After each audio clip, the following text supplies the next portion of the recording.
The coronavirus death toll continues to climb tonight. We have learned the latest local victim was a 25-year-old with no underlying health conditions. It is troubling news, to say the least.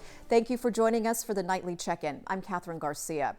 Today, county officials announced that 3 more San Diego residents have died from complications tied to COVID-19, and among them, that 25-year-old San Diego resident who died in Riverside County. We'll learn more details about that person during tomorrow's press conference.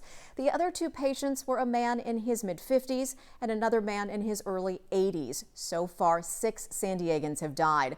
County officials continue to stress that we are still in the first phase of the pandemic. We are in the early days of our community spread relative to many of those other jurisdictions. And in the early days, our actions are most important.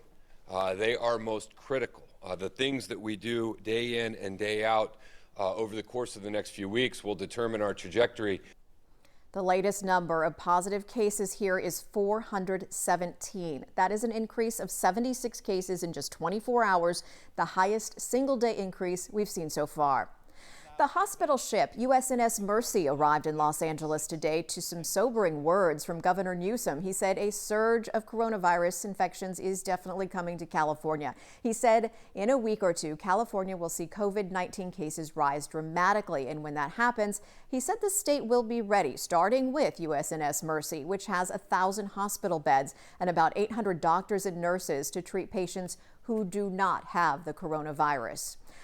All DMV offices in California are closed now, but you'll still be able to take care of critical transactions online starting next week at virtual.dmv.ca.gov.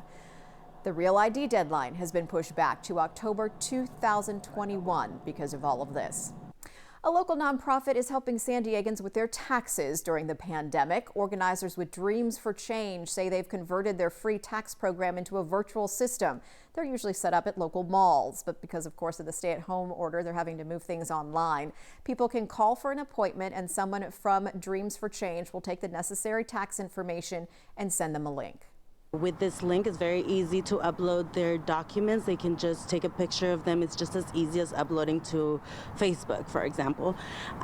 Once we receive all their documents, we're able to prepare their tax return and give them a call back to review it and get authorization to file.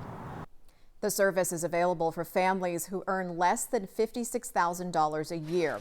Also, remember, the IRS has extended the tax deadline to July 15th. All right, dry today. How about the rest of the weekend? Here's Dagmar with your first alert forecast. It will be an absolutely beautiful Saturday. It will look a lot like, well, summer is back in the forecast, but it won't quite feel like it yet. The coast and the inland valleys, you're looking at the mid-60s. Inland valleys to the upper 60s. Again, mostly sunny skies. So it's going to be beautiful out there no matter which direction you look. Lots of blue skies, lots of greenery from the recent rains. Mountains still in the low 50s, but also there under mostly sunny skies. And the deserts, well, this is just about perfection. Again, that's what I've been saying. Ocotillo Wells, Borrego Springs. For now, you are looking at the low 70s under mostly sunny skies. It will be an absolutely beautiful spring day across the region for San Diego County. I think every nurse that's working in a hospital or a medical office building is concerned right now. Battle at hospitals, a shortage of protective equipment as doctors and nurses fall sick.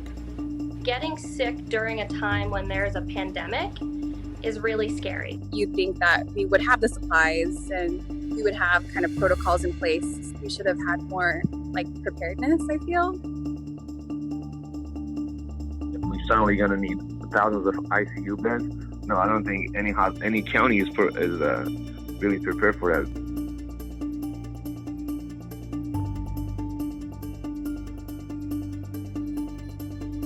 We are still in the eye of that storm.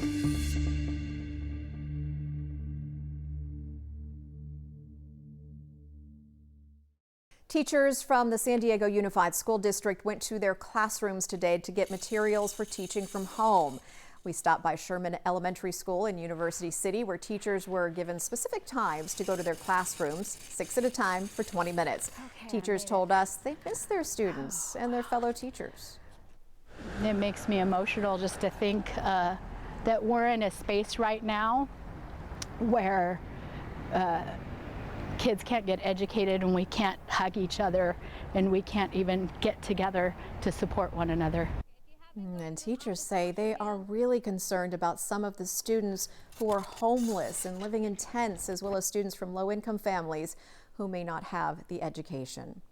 Well, schools might be closed, but in San Diego, the education continues with slight adjustments. The Whole Child Learning after-school program is now moving its classes online. Students can take a break from their schoolwork to learn yoga, computer coding, even Lego engineering.